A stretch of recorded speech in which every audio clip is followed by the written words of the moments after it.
நண்பர்களை நீங்கள் பார்த்து கொண்டிருப்பது உங்கள் கௌசிகா ரிவ்யூ. சரி வாங்க வீடியோக்குள்ள போய் என்ன நடக்க போகுது அப்படின்னு சொல்லிட்டு பார்த்தீங்கன்னா, நம்ம கௌதம்க்கு எல்லா விஷயமும் தெரிய வந்துருச்சு. கரெக்டாக அந்த டெண்டர்ல சைன் போடுற மாதிரி அந்த இடத்துல போலியான பத்திரத்தை வச்சுக்கிற விஷயமும் தெரிய வந்துருச்சு. அந்த போலியான வச்சால பத்திர நபர் அவர் அப்படியே சும்மா செவில் மேலே 4 சும்மா கபா கபா கபா கபான்னு அடி விடுறாரு. உண்மையை ஒழுங்கு மரியாதை நீயே ஒத்துக்கப்பா, நான் உன்ன என்னமே பண்ண மாட்டான். ஆனா என்கிட்ட பொய் மட்டும் எதனா பேசினேன் அவனை கடவா பண்ணலாம் அப்படியே சும்மா உதிர்ந்து போயிடும். ஒழுங்கு மரியாதை நீயே உண்மையை சொல்ற அப்படின்னு சொல்லிட்டு அடிக்க ஆரம்பிச்சிடாங்க. யாரு பண்ண சொன்னான்னு சொல்லிட்டு அந்த தாட்சாயணி மேடம் தான் பண்ண சொன்னாங்க.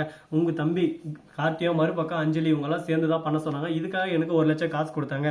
எனக்கு சம்பளமே மாசத்துக்கு 20,000 தான். சரி 1 லட்சம்ன்றது எனக்கு அதிகமா தெரிஞ்சு, அதனாலதான் சரி நான் ஓகே சொன்னேன் அப்படின்னு சொல்லிட்டு சொல்றாங்க. இதெல்லாம் தப்பு இல்லையடா, அடுத்தவங்க சொத்தை புடிங்க இன்னொருத்தவங்க கொடுக்கணும்னு நினைக்கிறேன். நீ எல்லாம் நாத்துக்கு இந்த பொழப்பு சொல்லு. உனக்கு உன் சொத்து அந்த மாதிரி யாராவது வந்து எடுத்திருந்தா சும்மா இருந்துருவியா?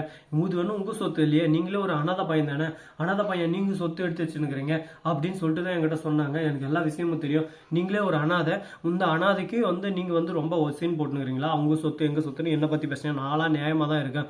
உங்களை மாதிரி அடுத்தவங்க சொத்து அனாதையா போயிட்டு அது திருடின்னு வர பழக்கமெல்லாம் எனக்கு இல்லை. அவங்க கேட்டா டீசெண்டா கொடுத்துட்டு வந்துடணும் அப்படின்னு சொல்லிட்டு பேச ஆரம்பிக்கிறான். அடிங்க யாருக்கிட்ட போடு போடு போடு போட போட ஆரம்பிச்சாங்க. உடனே வந்து ஐயா சாமி என்ன மன்னிச்சிருக்கியா, நான் என்னையா பண்ணணும் அப்படின்னு சொல்லிட்டு கேட்க, உடனே ஒழுங்கு மரியாதை மாவனை இதை போய் கிழிச்சு போடு அப்படின்னு சொல்லிட்டு கிழிச்சு போட வச்சு அடுத்து என்ன நடக்குது பாக்க. கரெக்டா நம்ம கௌதம் சொன்ன மாதிரி ஒரு அப்படியே பத்திரத்தை ரெடி பண்றாரு. அதில் வந்து நம்ம எஸ்எஸ்கே மென்ஷன் பண்ணிக்க. இது தெரியாம அங்கே எட்டுமே கொடுத்தா ஒட்டா சொத்து கிடைச்சிச்சு. ஆறுமுக கிட்ட எட்டுமே கொடுக்குறாங்க. ஆறுமுகம் வந்து அதை எட்டுன்னு போயிட்டு அதில் இருக்கிறது எல்லாமே கார்த்தி பேருக்கு மாற்றி விட்றாங்க. கடைசியில் என்ன ஆச்சுன்னு சொல்லிட்டு பார்த்தீங்கன்னா, ஆறுமுகம் கரெக்டாக அவங்க என்ன சொன்னாலும் அதை செஞ்சிடணும், நான் சொல்றது அப்படியே செய்யலை, என்ன இதை பார்க்காம சார் கன்ஃபார்மா அப்படின்னு சொல்றது. கன்ஃபார்ம் தான், இதெல்லாம் கன்ஃபார்மான்னு 10 டைம் மேலே கேட்டுக்கிறேன். நான் சொன்னதை மட்டும் செய், தேவையில்லாம் மற்றதெல்லாம் செய்யாத அப்படின்னு சொல்லிட்டு சொல்ல, உடனே அவனை வந்து கரெக்டாக எஸ்எஸ்கே பேர்ல இருக்கிற சொத்து எல்லாமே இப்போ கௌதம் அவரோட சைன் எங்கே அப்புறம் வந்துச்சு அப்படின்னு சொல்லிட்டு பார்த்தீங்கன்னா, நம்ம கௌதம்க்குன்னா அதெல்லாம் அசால்ட்டு அப்படின்னு சொல்லிட்டு அசால்ட்டாக அந்த இடத்துல போர்ஜரி பண்ணி நம்ம எஸ்எஸ்கே ஆல்ரெடி இந்த சைன் மேலே கிரிக்கி அந்த சைனை அப்படியே போட்டு விட்டுறாங்க. என்னத்த பண்ண என்னத்த சொல்ல அப்படின்னு சொல்லிட்டு குழப்பத்தில் குழம்பி போய் உட்காந்து இருக்காங்க. இப்போ என்னமே பேச முடியல. ஐயோ கடவுளே என்னடா இது, நமக்கு பிரச்சனை வரும்னு சொல்லிட்டு நினைச்சோம். ஆனால் இந்த அளவுக்கு ஒரு பக்கம் பிரச்சனை வரும்னு சொல்லிட்டு எதிர்பார்க்கலையே. என்ன பண்ணுறது ஏது பண்ணுறது, எப்படி இந்த பிரச்சனை தப்பிக்கிறது அப்படின்னு சொல்லிட்டு தீவிரமாக யோசிச்சுன்னு இருக்காங்க. இதுக்கு தாங்க சொல்கிறது, ஒரு விஷயத்தில் இறங்கிறதுக்கு முன்னாடி 10 டைம் யோசிக்கலாம். இறங்கிட்டு முன்னாடி ஒரு டைம் கூட யோசிக்கக்கூடாது.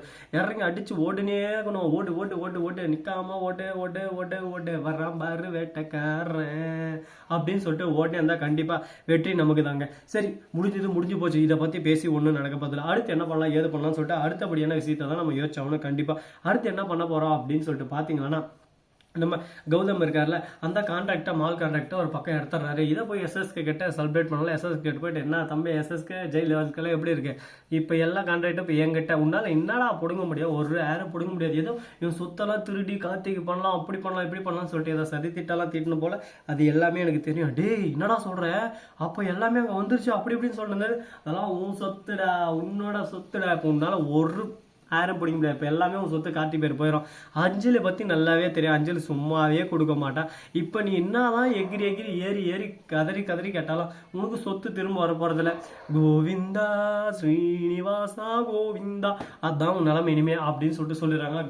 அப்படியே ஒரு பக்கம் எஸ்எஸ்கேவுக்கு மண்டையெல்லாம் ஒரு பக்கம் சூடு ஆகுது, அவர் டென்ஷன் ஆகுது. என்ன பண்ணுறது ஏது பண்ணுறதுன்னு சொல்லிட்டு தெரியாம பையன் அப்படியே சும்மா அலறா ஒரு பக்கம், கதறா ஒரு பக்கம். ஐயோ தாச்சாயி அப்படின்னு சொல்லிட்டு கதறா. தம்பி ஜெயிலில் இருக்கப்பா, சவுண்டா பேசுறா, சப்புன்னு அடிச்சு அப்படின்னு சொல்லிட்டு ஒரு பக்கம் வார்டன் பார்த்து சொல்ல, உடனே நம்ம எஸ்எஸ்க்கு வந்து ஆமாடா என்ன மட்டும் அடிக்கடா, ஆளாளுக்கு அடிக்கடா, என்ன மட்டும் இழிச்சு வயல எல்லாரும் அடிக்கடா வந்து அப்படின்ற மாதிரி ஒரு பக்கம் முனகோச்சுனே இருக்கிறாரு. நீ முனா கொட்டு எதனா கொட்டு, அதை பத்தி எனக்கு கவலை இல்லை. இதுதான்பா முடிவு, இதுதான்பா விஷயம். இஷ்டமா இருந்தா பாரு, கஷ்டமா இருந்தா ஓடு அப்படின்னு சொல்லிட்டு சொல்லிடுறாங்க. இப்போ என்ன பண்றது ஏது பண்றதுன்னு சொல்லிட்டு தெரியாம குழப்பத்துல குழம்பி போயிட்டு சோகத்துல அப்படியே நின்று இருக்காங்க. இதுக்கு மேல எதுவும் பேசுறதுல எப்பா எது பேசினாலும் தப்பா முடியுது. அதனால வாழ்வே மாயம் இந்த வாழ்வே மாயம் அப்படின்னு சொல்லிட்டு ஃபீல் பண்ணிருக்காங்க. ஃபீல் பண்ணுங்க, நல்லா ஃபீல் பண்ணுங்க, எல்லாம் வச்சுக்க அப்படியே சும்மா மாவடையாடே அப்படின்ற மாதிரி தான் ஒரு பக்கம் போயின்னு இருக்கு. இதுக்கு மேல ஒன்றும் பண்ண முடியாதுங்க. முடிஞ்சு போன விஷயத்தை நம்பி நம்ம ஒரு பிரயோஜனம் இல்லை. அடுத்து என்ன பண்ணலாம் ஏது பண்ணலாம் சொல்லிட்டு அடுத்த விஷயத்தை தான் நம்ம கண்டிப்பா யோசிச்சாகணும். அதை விட்டு இதவே நம்ம திங்க் பண்ணுறதுனால ஒரு பாய்க்கு பிரயோஜனம் இல்லை. அடுத்த விஷயத்தை எண்ணி அடுத்து ஓடினே இருந்தோம்னா குட்டுன்னு அப்படியே சும்மா டப்பு கொடுத்துன்னு ஓடணும். அந்த மாதிரி தான் ஒரு பக்கம் கார்த்திக் சந்தோஷத்துல இருக்கிற சொத்தெல்லாம் இருப்போம்னு சொல்லிட்டு அதெல்லாம் சொத்துல இருக்கிற விவரத்தெல்லாம் பார்த்தோம். கார்த்திக் தூக்குவாரி போட்டுருது. என்ன தாச்சாயம் அம்மா இது, என்ன இது உங்க சொத்தெல்லாம் ஏற்க எழுதி வச்சுக்கிறீங்க, அவ்வளோ என் மேல பேசுமா, எங்களை நீ புள்ளன்னு சொல்லிட்டு சொன்னீங்க, ஆனா இந்த அளவுக்கு எங்களை புள்ளியா நினைப்பீங்கன்னு சொல்லிட்டு எதிர்பார்க்கல. அடே யார் சொத்தை யாருக்கிட்ட கொடுக்குறது, அண்ணா நாங்களா உங்க எங்க சொத்தை எப்பறம் நான் உனக்கு கொடுத்தேன் அப்படின்னு சொல்லிட்டு ஷாக் ஆகி திட்ட ஆரம்பிச்சான். உடனே உன் அண்ணன் சொத்தாலும் திருடி உங்கள்கிட்ட கொடுத்து அதை நாங்கள் ஆட்டிய போடலான்னு பார்த்தா நீனடா எங்க சொத்தெல்லாம் ஆட்டிய போட்ட, டே கார்த்தி ஒழுங்கு உண்மையா சொல்றா டே அப்படின்னு சொல்லிட்டு சொல்ல உடனே கார்த்தி வந்து முழிக்கிறாரு. என்னடா இது அப்பனா இதெல்லாம் நமக்கு போட்ட ஸ்கெட்சா அப்படின்னு சொல்லிட்டு அப்பதான் கார்த்திக்கு புரிய வருது. இதுக்குதான் கார்த்திகை சொல்றது, எந்த அளவுக்கு நம்மள ஒருத்தரை நம்புறோம்ல அந்த அளவுக்கு நம்மள குனிய வச்சு கூட்டு அடிப்பாங்க. ஸோ நண்பர்களே இந்த வீடியோ பிடிச்சிருந்தா லைக் பண்ணுங்க, கமெண்ட் பண்ணுங்க, ஷேர் பண்ணுங்க, டிண்டிங் மேல தட்டி விட்டு போங்க. அப்பதான் நான் போற அடுத்த வீடியோ உடனே வரும். மிக்க நன்றி, தேங்க்ஸ் ஃபார் வாட்சிங், டாடா, see you, நன்றி, வணக்கம், வந்தனம், வருக தருக.